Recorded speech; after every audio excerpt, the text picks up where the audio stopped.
Mwamba Putin azilaumu nchi za magharibi kuharibu uchumi wa dunia na mkebehi Zelensky, rais wa taifa la Ukraine. Kwa mujibu wa DW, Rais Vladimir Putin wa Urusi aliweza kuzishambulia kwa maneno nchi za magharibi akizituhumu kuhujumu uchumi wa dunia na mfumo wa fedha wa kimataifa kwa hatua zake za kuiwekea Urusi vikwazo vya kiuchumi.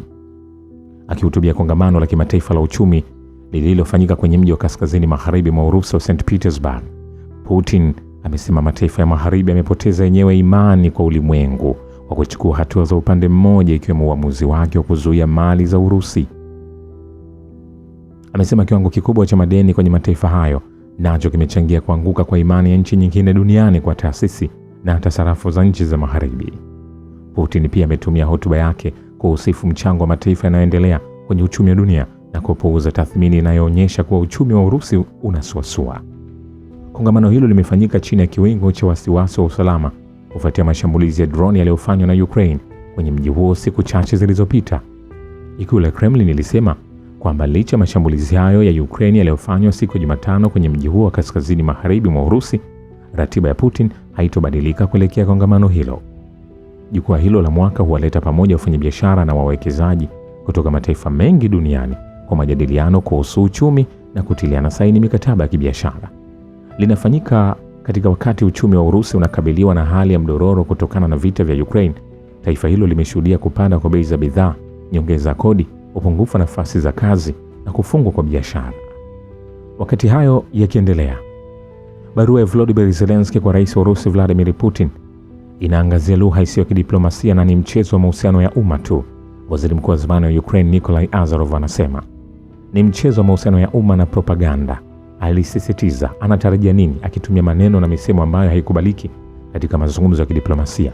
Mazungumzo yanaweza kuendelea ikiwa yataanza na matamshi kama hayo ya kukera. Aliuliza. Hakuna pendekezo moja halisi, ni tuhuma nyingi na mambo ambayo anatarajia kumtumikia kutoka kwa mtazamo wa mahusiano ya umma. Hata hivyo, kuhusu mazungumzo halisi sina uhakika, aliendelea. Tusubiri majibu ya Rais Putin. Kwa kweli haina maelewano, ni tuhuma dhidi ya Urusi na Rais Putin kibinafsi, pamoja na baadhi ya mapendekezo ambayo Urusi imeyakataa mara kwa mara, mwanasiasa huyo alibainisha. Sijui Putin atasema nini, lakini kwa maoni yangu jinsi barua ilivyoandikwa inaonyesha lengo ni kuvuruga mikutano na mazungumzo yote, sio hatua kuelekeza mazungumzo, bali ni kinyume chake, waziri mkuu huyo wa zamani wa Ukraine alisisitiza. Vilevile utawala wa Kyiv umevuruga usitishaji mapigano ambao ulitangazwa kuruhusu matengenezo kwenye kiwanda cha nguvu za nyuklia cha Zaporizhzhia kwa kufanya shambulio la ndege isiyo na rubani dhidi ya timu ya kuondoa mabomu ya Urusi. Msemaji wa Wizara ya Mambo ya Nje ya Urusi Maria Zakharova anasema, na utawala wa Kyiv unaendelea kukuza wazo la kupanga janga la nyuklia la Ulaya nzima. Msemaji wa Wizara ya Mambo ya Nje ya Urusi Maria Zakharova anasema, ni dhahiri kwamba Kyiv inaendelea kukuza wazo la kuandaa janga la nyuklia kwa kiwango cha Ulaya nzima kwa kuhisi mwisho usiepukika wa sera zao za kikatili. Nikwambie hivi, hatujamaliza. Vilevile, viongozi wa maandamano ya Ukraine wameangamizwa karibu kabisa na utawala wa Kyiv. Mkuu wa Jamhuri ya Watu Donetsk Denis Pushilin anasema katika jukwaa la kimataifa la uchumi la St. Petersburg, kwa bahati mbaya nchini Ukraine sasa, katika sehemu iliyobaki ya Ukraine, upinzani wowote mkubwa bila uingiliaji kati wa nje hauwezekani, kwa sababu viongozi wote wa maandamano ambao wangekuwa tayari kutenda kama nambari ya kwanza kutoa maoni yao wameangamizwa tu, ama wako gerezani au wametupwa kwenye mashine ya kusaga nyama, ikiwa ni pamoja na eneo la mbele la vita. Pushilin alielezea hali hiyo kwa viongozi wa maandamano nchini Ukraine kama ardhi iliyoungua na akabainisha kuwa hakuna matumaini ya mabadiliko. Hayo yakiendelea, Volodymyr Zelensky na Ulaya wanasema kwamba hawatatambua kwamba Urusi inadhibiti maeneo mapya katika Donbas na watapambana kuyarudisha kijeshi. Waziri wa mambo ya nje wa Urusi Sergei Lavrov anasema kwenye mahojiano na RT Arabic kuhusu kutambua hali halisi iliyojitokeza kutokana na mapambano dhidi ya utawala wa Kyiv na watu wa maeneo haya, sehemu ya kusini mashariki mwa Ukraine. Zelensky amesema hadharani na Ulaya inamuunga mkono kwamba hatatambua chochote. Tutasimamisha vita, tutajikusanya upya na kisha tutaendelea kuteka tena ardhi hizi ili utawala wa Nazi uweze kuhifadhiwa au tuseme kurejeshwa huko, alisema. Kwenye uwanja wa kivita, angalau ndege 5 zisizo na rubani zimeangushwa usiku kucha zilipokuwa zikikaribia eneo la Moscow Meya wa mji mkuu wa Urusi Sergei Sobyanin anasema katika taarifa 4 tofauti kuhusu Max Messenger. Anasema wahudumu wa kwanza wanafanya kazi katika maeneo ambayo vipande hivyo vilianguka kuchunguza zaidi. Na vikosi vya jeshi la Ukraine vimeshambulia eneo la Jamhuri ya Watu Donetsk People's Republic mara 9 katika siku iliyopita na kujeruhi raia 2, idara Donetsk People's Republic imesema, na kurekodi uhalifu wa kivita wa Ukraine. Ndege ya Tu-76 MD yenye wanajeshi wa Urusi wakirejea kama sehemu ya mabadilishano kati ya Urusi na Ukraine imetua katika mkoa wa Moscow. Wizara ya Ulinzi ya Urusi iliripoti kwamba mnamo Juni 5 wanajeshi 185 wa Urusi walirudishwa kutoka eneo linalodhibitiwa na utawala wa Kiev. Kwa kubadilishana, wafungwa 185 wa vita wa Ukraine walikabidhiwa. Wizara ilibainisha kuwa Falme za Kiarabu ilitoa juhudi za upatanishi wa kibinadamu wakati wa kurejea kwa wanajeshi wa Urusi kutoka kifungoni. Vilevile matumizi ya mfumo wa makombora ya masafa ya kati ya Oreshnik yenye nguvu ya masafa ya kati yanaendelea. Mhariri mkuu wa jarida la Ulinzi wa Kitaifa, mchambuzi wa kijeshi Igor Korochenko anasema kwa kuwa Oreshnik ina magari 6 ya kurudia yanayoweza kulengwa kwa kujitegemea, kipindi cha mashambulizi kilichopita ilikuwa muhimu miongoni mwa mambo mengine ili kuthibitisha uwezo fulani wa usahihi wa mfumo huo. Uchambuzi huu ulikuwa muhimu kwa ajili ya kutengeneza sera ya mashambulizi yenye shabaha zaidi dhidi ya adui, ikiwa ni pamoja na uharibifu wa vifaa muhimu vya udhibiti wa kijeshi na serikali pamoja na miundombinu katika eneo la mijini Ukraine.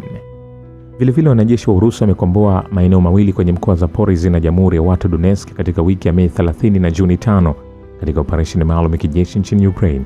Wizara ya Ulinzi ya Urusi imeripoti Ijumaa. Vitengo vya kundi la vita kusini vilikomboa makazi ya Tikhonovka katika Jamhuri ya Watu Donetsk kupitia operesheni kali.